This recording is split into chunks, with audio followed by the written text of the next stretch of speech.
ang karamihan ng mga threats ay tungkol sa mga kaso, hindi naman papatayin ako. Pero ang pinapahiwatig ay, sasabihin ko lang, ang buong gobyerno daw ay aatake sa akin kung ako po ay magsasalita. At hindi daw ko alam kung ano po ang gagawin nila, hindi lang necessarily kaso, basta buong gobyerno daw ang aatake sa akin kung ako po ay magsasalita at kung ilalabas ko ang mga files na ito. Ang files na ito ay nasa mga USB at kung may mangyari sa akin, lalabas ang buong files.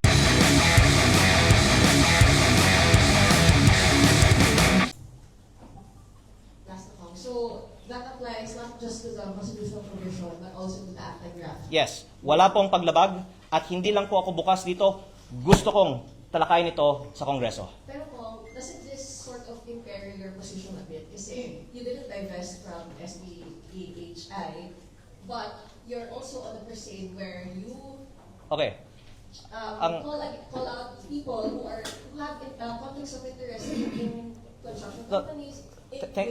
Very fair question. Unang-una, ako po ay walang partisipasyon sa mga bagay sa energy sector sa Kongreso. Kahit na, if I may put modesty aside, marami akong maaaring maibunyag tungkol sa mga secret practices, mga sikreto sa energy sector. Hindi ako nagpa-participate sa Energy Committee ng Kongreso. At hindi din po ako involved sa operations ng kumpanya na may dealings sa DOE. Ang analogy po kasi ninyo ay ang paglabag, kung ikaw ay nasa Public Works Committee at may-ari ng DPWH Contractor Company at kumukuha ng mga contractor at mga kontrata sa DPWH, lalong-lalo na po kung ito po ay pinupondohan ng mga budget insertions mo mismo. O kahit na kung ako po, halimbawa, ay Vice Chairman ng Energy Committee, tapos gagawa ako ng batas na magbe-benefit sa akin. Yun po ang paglabag. Pero ako po ay mas maingat pa. Hindi po ako nagtatalakay kahit na hindi kinalaman ng aking kumpanya sa anumang bagay sa Committee on Energy sa Kongreso at hindi ko din po itinatago ang aking ownership dito. Yung iba nga, may ownership, itinatago naman. So, I hope that answers po your question. Okay, sorry, panghuli naman, para ako naman po ang maglabas. Uulitin ko po ang aking mga ipinahayag na noon sa media, ang aking advokasya ay para sa transparency. Kahit na maraming mga natatamaan sa aking mga sinasabi, sana makikita ng mga tao, consistent ako, kahit sa sarili ko, patungkol sa transparency. At ang isang nais ko ding mabuksan ay kung paano ginagastos ang MOOE budget ng Kongreso. Ito po ay 18.58 billion pesos. Ang professional services ay mahigit 4 billion pesos. At may mga nakausap akong mga professionals sa media na nagsabi na sila po ay tumatanggap ng bayad sa Kongreso in cash sa supot o backpack. Kung ako po ay tatanungin tungkol dito, may mga specific na maituturo ko na bigayan ng cash sa mga professionals gamit ng MOOE. At bukas din po ako sa talakayan tungkol dito sa Kongreso. Kaya ko po ito sinasabi at kaya din po ako humaharap sa media ngayon dahil wala po akong itinatago. Pero nakikita naman po ng taong bayan na maraming kasangkot sa cover-up patungkol sa korupsyon sa DPWH. Kaya araw-araw may mga personalidad na umaatake sa akin, tapos may mga reports naman po sa media ng ibang mga istasyon. Hindi po yung mga narito ngayon na halata naman na may agenda. May agenda. At hindi po yung nandito ngayon. Pero baka sa agenda, nakikita natin na iba may agenda. Di ba? Gets nyo? Gets nyo? Kaya, actually, ang mga nasa media ay kaibigan natin. Di ba? Pero, ganun ka-transparent ako. Kahit na yung mga sikreto, patungkol sa ating dalawa, nilalabas ko dito sa press con. At ang sinasabi ko naman, halatang-halata naman, nakikita ng taong bayan na may mga nasa media na may agenda. At ang dapat, ilabas nyo nga kasi hindi naman kayo yung itutukoy ko, na istorya ay may bigayan ng cash sa backpack galing sa MOOE na pondo ng bayan para sa mga iba na may agenda. Kaya ang huling dadagdagan ko po ay ito. May iba-ibang mga impormasyon din ako kasing mga nakakalap tungkol sa mga kawani ng gobyerno na may mga kaugnayan sa mga kontraktor na pinaiimbestigahan ko. Kaya nga po, ang payo sa akin ng aking ina ay tumahimik na lang ko kasi ang ganda ng buhay ko. Sana naman isipin ng mga tao, nakikinabang ba si Leandro financially, personally, sa mga ginagawa niya? Hindi. Absolutely, sa ikababuti ko na tumahimik na lang. Pero hindi po ako ganun eh. Unang-una, consistent ako sa aking advokasya. Pangalawa, kung atakihin mo ako, lalo niyo akong binibigyan ng oras ng media para mag-press con tungkol sa inyo. Kaya, ang sasabihin ko na lang, hindi ko na lang siya papangalanan dahil may respeto pa naman po ako sa kanya, pero may ipinost na ako sa Facebook noong Desyembre tungkol sa isang sekretaryo ng gobyerno na sa kanyang dating pwesto sa gobyerno ay nagkaroon ng graft case at na-flag ng COA dahil sa hindi tamang paggamit ng pondo ng bayan sa isang 11 plus billion peso contract na na-award sa isang dayuhang kumpanya pero ang subcontractor ng kumpanyang ito ay walang iba kung hindi ang Laurel Development Corporation na pinag-aari ng pamilya ni Congressman Garjola, na ngayon iniimbestigahan niya. Kaya, lilinawin ko lang po, hindi ko po siya papangalanan dahil nakalipas naman na po ang istorya na to at may respeto po ako para sa kanya. Pero, nasa Facebook ko po na may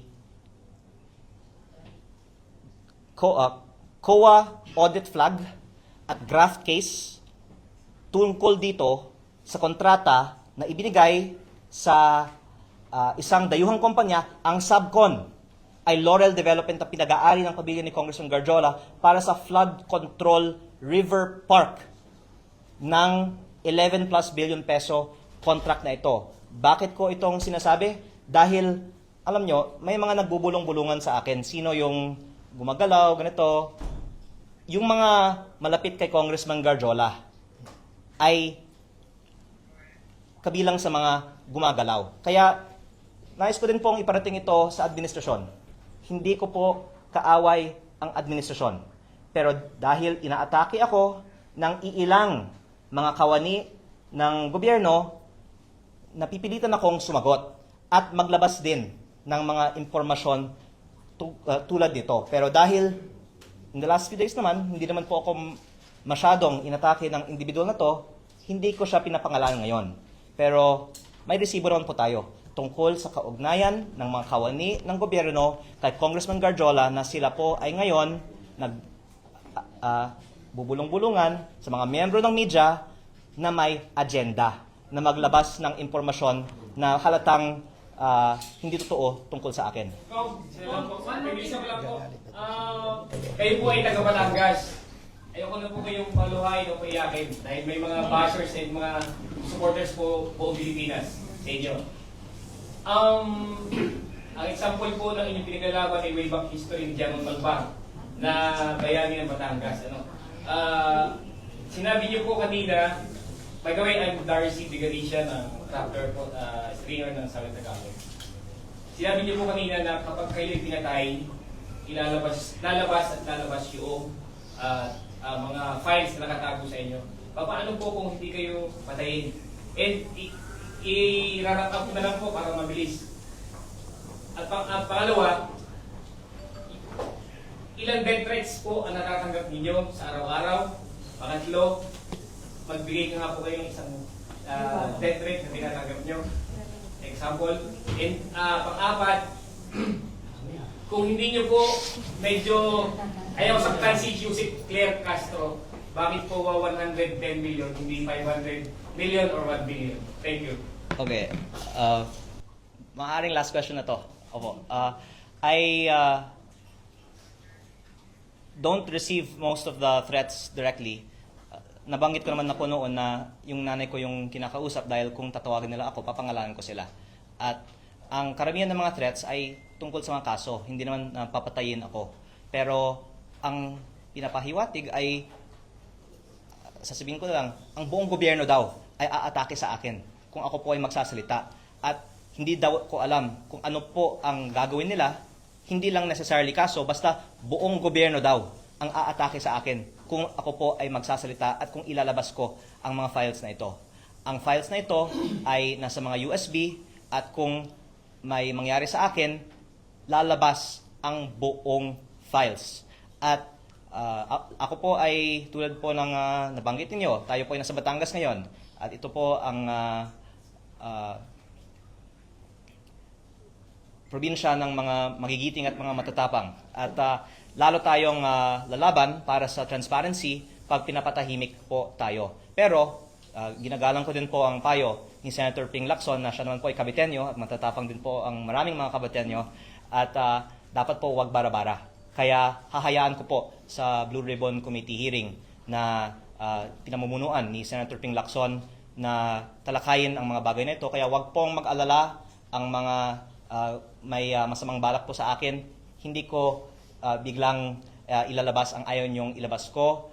Hahayaan ko po sa wise and experienced leadership ni Senator Ping Lacson ang paglalabas ng impormasyon sa Blue Ribbon Committee hearing. At si Senator Ping Lacson naman po ay may copy din ng files. Ang ibang mga may agenda din ay may copy din po ng files. At lalabas naman din po, kahit hindi po galing sa akin, meron din po si DPWH ng Ombudsman, of course, ang files na ito.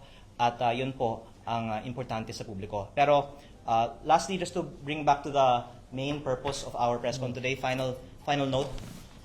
We are here today dahil kasama po ni Attorney Topacio, tayo po ay nagsampa ng kaso kay PCO Undersecretary Claire Castro dahil sa kanyang mga hindi totoong pahayag tungkol sa akin sa kanyang vlog. At ito po ay hindi para masaktan si Yusek Claire Castro. Ito po ay para depensahan ang pangalan ko.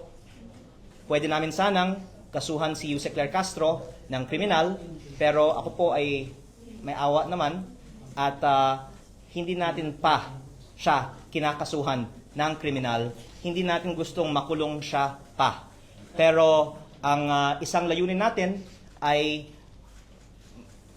mag-isip naman ang publiko na unang-una, kumaharap tayo dito, sinagot ko po napakaraming mga katanungan sa media dahil wala po tayong ititago, consistent po tayo sa ating advokasya para sa transparency at ang lumalabas, may mga nagpapalihis ng usapin na ito. Pero ang pakay po natin dito ngayon ay ipakita na tayo po ay para sa transparency. Kinasuhan natin si Yusek Claire Castro dahil hindi totoo ang kanyang mga pahayag at sana pagkatapos nito magkaroon naman ng mas produktibong talakayan siya sa kanyang mga vlogs tungkol sa mga magagandang gawain naman ng administrasyong ni PBBM laban sa korupsyon at magtulungan na lang po tayo para linisin ang DPWH. Maraming salamat.